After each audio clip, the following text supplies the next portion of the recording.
Золото. В золоте. Золото. Золото. Золотишко. Золотой голос России. Золотая комната. Тенек мух люблю. Я пошел смотреть золото.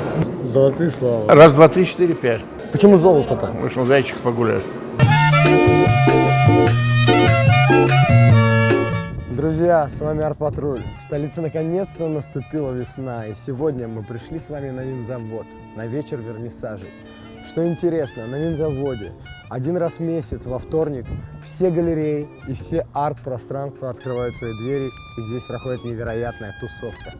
И сегодня мы отправимся с вами в путешествие в цех красного, на выставку с неожиданным ярким названием «Золото». Поэтому сегодня нас ждет много золота. Погнали!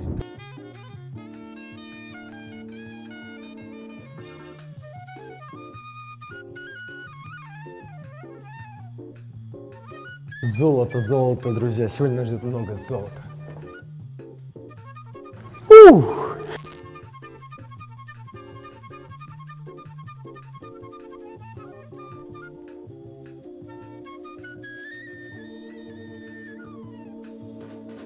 Друзья, Ольга Красуцкая, современный российский художник и куратор этого потрясающего проекта. Золото. У тебя даже куртка золотая, дорогая. Да, Всё нужно, золото. да, нужно блестеть. Откуда такая любовь к золоту? Расскажи мне. Ну, такое настроение. Проект вытек из моего проекта, да, «Золотая комната». И я поняла, что я не умещаюсь в своем проекте. Мне захотелось его размножить на количество других авторов, так сказать. Вот. И поэтому у нас появилось около 30 авторов в проекте. Вот. Расскажи про свою золотую комнату. Золотая комната. Золотая комната. Золотая комната. Здесь представлена на выставке печать на холсте. На самом деле это реальное пространство. Так сказать, называется лагерь «Ласточка», заброшенный в Московской области. 80 Классика. Да, 80 километров от Москвы. Ласточка, огонек. Вот. Ну что, здесь все реально, предметы, да, все это красилось, все это блестело. То есть вот ты такая хрупкая красотка. Когда это было сделано работа? В 2015 В году. 2015 году едешь за 80 километров от Москвы, берешь баллончики с золотой Да, краской да. и начинаешь все красить. Да. Просто вот эту хрущевку, точнее этот лагерь, где живут ребята, да? Да, да. Не живу, но это заброшенная территория. он заброшен. То есть там нужно было еще пройти, Через крапиву, да, там, через бурьяны, да.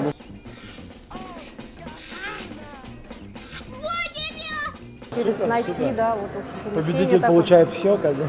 Меня привлекло просто вот эта вот облуплившаяся краска, такая облупившаяся стен. И мне кажется, что надо, вот легла золотая краска на вот эти стены. Вот мне как раз нужно было такое пространство. Не каждой комнаты, не каждый пионерский лагерь попадал под мою концепцию. Вот. Ну, в итоге нашлось такое место. Как в человеке. Есть оболочка его, обертка красивая, Да. а внутри пустота. Так Да, же и тут. пустота, то же самое.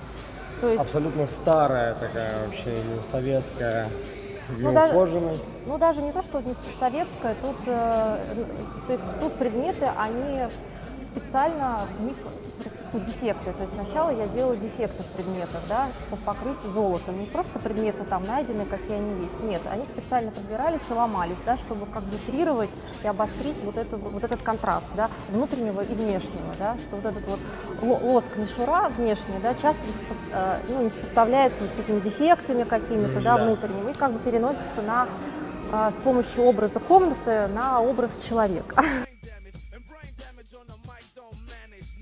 Друзья, современный художник Юрий Шабельников и громада золота, не знаю, правильно ли сказать, куча золота. Но в Ну, любом куча, случае- да, куча. Ну, куча, да. Куча. Куча, она и есть куча. Лопата такая, как, в принципе, Да. в деревне. Можно подумать, что и не золото. Выглядит очень круто. Самое, как по мне, самый яркий объект на сегодняшней выставке, на сегодняшнем открытии. Инсталляция называется «Али-Баба в России». Вот. Если вы помните эту всю историю, да, ну, это как бы такое... Зрителю можно напомнить. Да, когда там Али-Баба нашел в пещере несметные сокровища. Да. Вот. И он там потихонечку как бы что-то брал, там раздавал нищим и так далее. То есть он как бы был такой хороший, а вот 40 разбойников, они, конечно, не очень хорошие. Разговор о ценностях. Да, собственно говоря, выставка сама – это про ценность. То есть золото как некий символ ценности. И в данном случае это же как бы вот модель отношения к ценности, к золоту. То есть неадекватное отношение к золоту, вот оно вот такое. И, собственно, я здесь, ну, как бы еще немного занимаюсь антропологией. Как долго вы собирали вот все это? Что Ну, сказать, не один месяц это происходило, да. Это все ваше? Или вы собирали из разных Да и помогали, и тут куча всего, да. Это реальные драгоценности. Ну, не совсем. Фейк или не фейк? Вот в чем вопрос.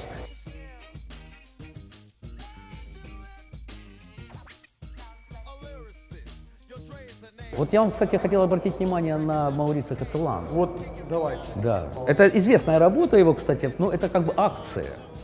Он установил этот золотой унитаз в музее Гугенхайм в Нью-Йорке. Вот. И вот он сам, собственно говоря, эта сценка, это сам Маурицио с ним списались, да, просто я нашел эту фотографию в сети. Чистый кусок золота. Оля Это всё- отлитый, Оля да, рассказала, отлитый, да, из золота, из чистого золота унитаз. Обычно там золотые унитазы ставят шейхи. Ну, как бы в представлении простого труженика американского. Это шейхи, да. А тут что, извините, у нас и шейхи вот здесь.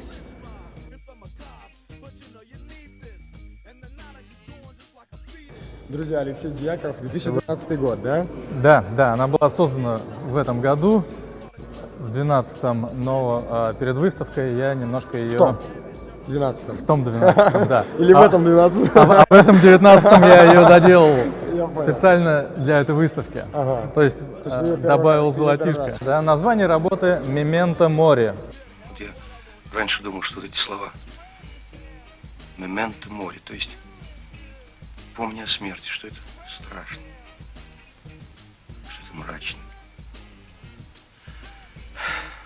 Это прекрасно. Временного. Что все на этой земле временно.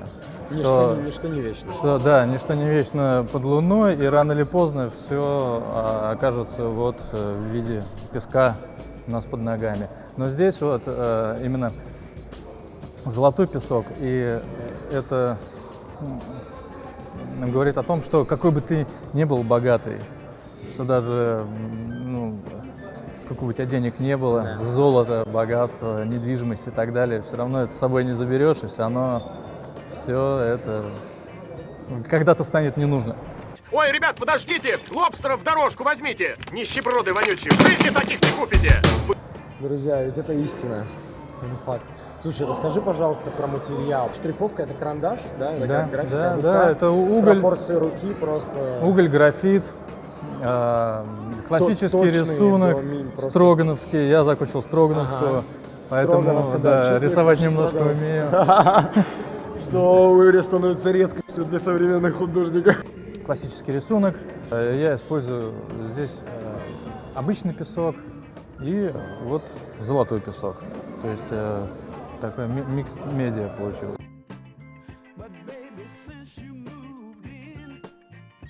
Друзья, Константин Бенкович, мне очень приятно, что ты знаком с моим Да. творчеством. Теперь Да, давай взаимно. познакомимся с твоим. Да. Что это за такое?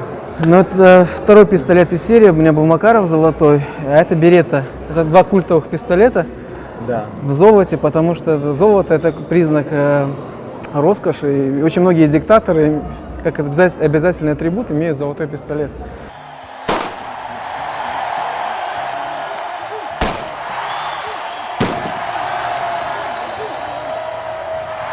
Такая ирония была на эту тему. Ну, очень много у нас скандалов было, там, когда там какой-нибудь депутат Государственной Думы там, Северного Кавказа бегал с золотым пистолетом, стрелял по...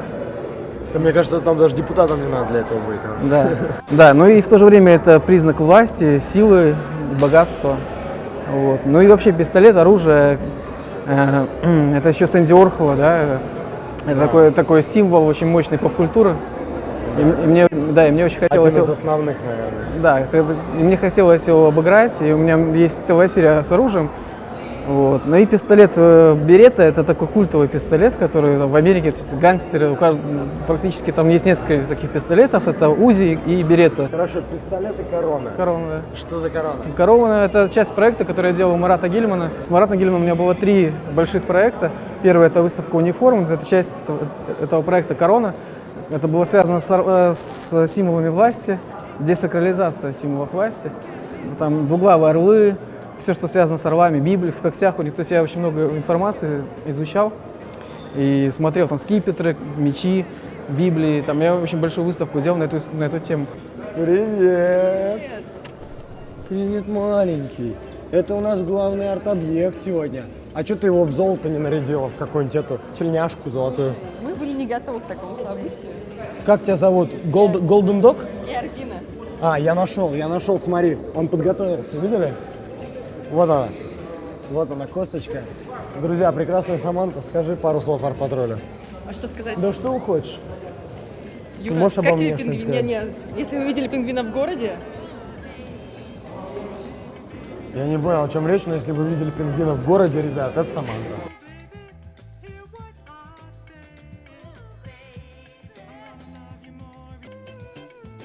Константин Васильевич Худяков, легендарный российский художник, участник выставки «Золото». Здесь, Константин, расскажите, пожалуйста, что О процессе создания этой работы. о процессе создания, о смысле этой работы. Знаете, Вот два главных аспекта, самые интересные. Во-первых, это было очень давно, когда у меня родился этот проект. Ага. Лет 10 тому назад дети пастуха в деревне под Боровском, где у меня дом, принесли мне шершня в коробочке спичечной. Они знали, что я с ним фотографирую насекомых. Ну, я вот мух люблю, обожаю. Вот.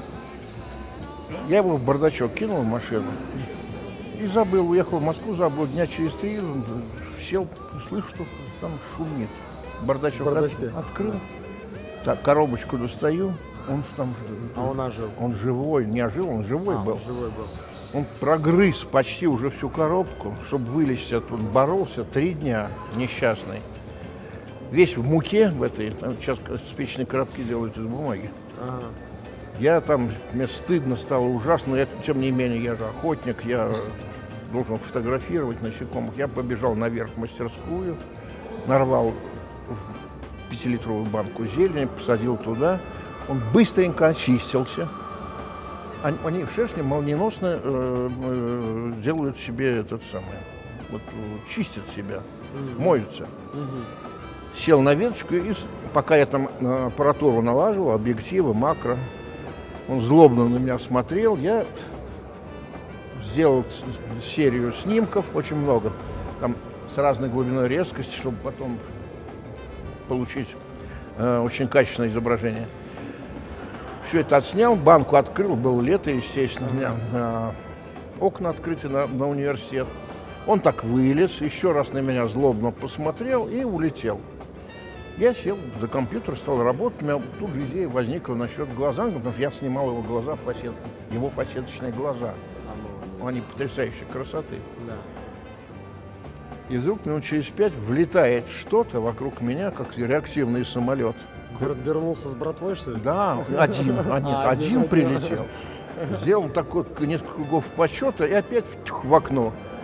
Я к окну подбежал, смотрю, это ангел улетает. Вот родилась эта картина. Глаз ангела. Обалдеть. Это работа в 3D-программах. Очень много инструментов в 3D-программах. Они позволяют делать чудеса. И, конечно, это вчерашний день, это начало века. Сейчас мы делаем уже виртуальную реальность, технологии, да? VR, дополненная реальность. Да. Там уже чудеса такие, что ты одеваешь шлем, оказываешься в виртуальном пространстве, ходишь. И мы сейчас дошли до того, что ты ходишь и вот так трогаешь и ощущаешь, что ты дотронулся до объекта. Да, материю и у нас такой был проект, где зритель находился в таком пространстве, летела огромная муха, огромная, и несла на лапах обнаженную женщину, красную, прямо вот от тебя, клала ее на подиум, а ты имел возможность подойти. И все это в 3D, Да. И ты к ней подходил, дотрагивался, ощущал ее тело. Но это было какое-то мгновение, после чего появлялась... Пропадала диаграмма. Она не пропадала, да, появлялся красный такой саркофаг, как в мавзолее Ленина. И она проваливалась вместе с саркофагом вниз. Фантастика. Вот. Друзья, как я и говорил раньше, ни одно открытие, ни одна вечеринка не удастся, пока не придет Андрюша Шевченко. Рад тебя видеть. Ребята, выпуск с Андреем Шевченко второй. Вообще с него начался арт-патруль, мы по ссылке сможете посмотреть. Там, где золото, там мы. Я пошел смотреть золото. Давай, дорогой, давай. Здравствуйте, молодой человек. У меня есть серия работ, которые я начал, сначала это были рисунки на стенах, потом это перешло в скульптуру, потом я эту скульптуру еще рисовал. Ну, то есть это такая тема героев, не появившихся каких-то, да, которые такие заготовки, болванки для героев, которые так ржавеют, темнеют, они там не применяются, про исчезновение вообще героев в сегодняшнем мире. Работа про эту тему. Друзья, Наташа Гудович, раз Наташа пришла и Миша, мы сразу перейдем к Наташиным зонтам. Недавно мы с Наташей сделали беспрецедентный случай в мире искусства и разыграли Наташин красный зонт в Инстаграм. Да, как это ни странно звучит, было огромное количество участников у нас. По-моему, все прошло великолепно. Да, было человек 500, в итоге выиграла девушка, у которой сейчас это произведение искусства висит в ее доме. Елена, это сертификат, и эта работа объявляется официально твоей. Мы тебя поздравляем. Но тут зонты золотые, Наташа. Чуть-чуть, пару слов. Новая тема. Так что в несколько галерей можно посмотреть. Почему золото-то? Ну ты под выставку сделала работу?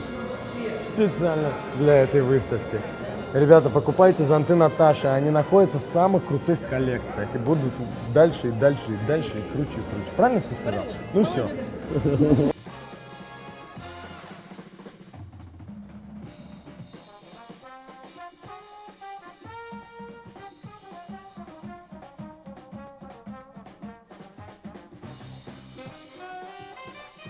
Ольга Ярутина, современный художник, участник выставки и просто прекрасная, красивая девушка. Я первый раз знаком с Ольгой, но взаимно. Очень прям приятно. И вы тоже в золоте, да? Ну, мне кажется, соблюсти лук на такую выставку было бы даже интересно. У вас тоже, я смотрю, чуть-чуть присутствует золото. Я старался. Я так тоже. как золота в моем гардеробе нет, я одел бежевый. Хотя бы так чуть-чуть. Ну да, ну крестик, кстати, все в порядке. Ну супер. Ольга, расскажите про... Я так понимаю, это копилка, да? Это копилка, да, это копилка. Точно. Она называется «Счастье». Я считаю, что тема актуальная на сегодняшний момент. Почему? Потому что мы сейчас копим разные вещи. Кто-то копит деньги, кто-то копит отношения, кто-то, значит, копит лайки в Инстаграме. И на сегодняшний момент вот тема счастья, она достаточно перепутана, что же все-таки оно составляет. И мне кажется, в принципе, дай бог, все, пусть каждый выбирает себе свой путь. И это вот примерно вот про это. Что это за, как переводится это? Счастье. Это счастье. Ну, есть. конечно. У вас какой язык? Это китайский. Это китайский. Вы говорите по-китайски? Я не говорю Нихао? по-китайски, нихао. Низимая. Низимая, Чуть-чуть, да. И семья, и золото. Сплошные совпадения и логика в ваших работах.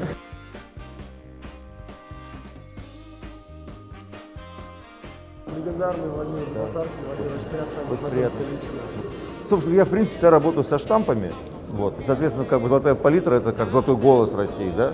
Ну, в этом смысле это как бы ироническая, конечно, работа, не связана как бы серьезно с работой. То есть я не делаю к этой выставке, я делаю персональную выставку, которая была вот наверху, буквально в там Белого. в цехе Белого, там в ноябре или в декабре, что-то такое, все да. верно. Вот, да. И, собственно, здесь как бы с одной стороны пародия как бы на Ив Кляйна, да, который печатал женщин, да.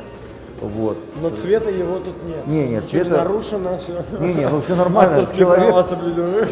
Человек розовый. Это автопортрет. Это автопортрет, и как бы это художник. Ну, это такой как бы классический автопортрет художника с палитрой. Художники любят там себя нарисовать, там, ну, там Рембрандт, Дейнек, у всех есть. Да. И почему-то я обратил внимание, что очень многие художники всегда как-то в трусах были изображены там. Например, по-моему, Мунк, который сейчас выставка открылась, он вообще любил чуть ли не обнаженным там рисовать. Вот. У Дейнеки есть замечательный автопортрет в трусах.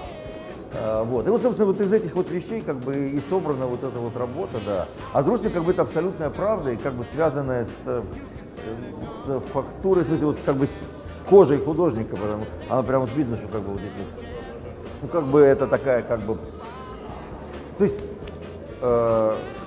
сказать правду больше, чем отпечаток, как бы нельзя. Ну, с другой стороны, есть же еще как бы у нас известный, так сказать, отпечаток, это Ильи Христа, я не претендую, но как бы да. То есть у этого много всяких как бы историй, традиций, да.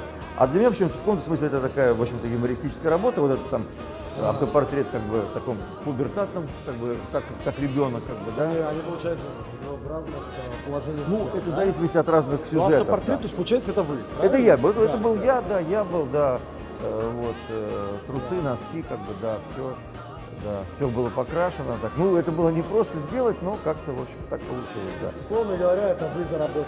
Это я, да, в творческом процессе, да, ну, как бы такой вот, да, человек без лица, вот, ну, а палитра золотая, потому что, ну, как бы, да, а какая еще палитра у меня должна быть, уже пора уже золотую иметь.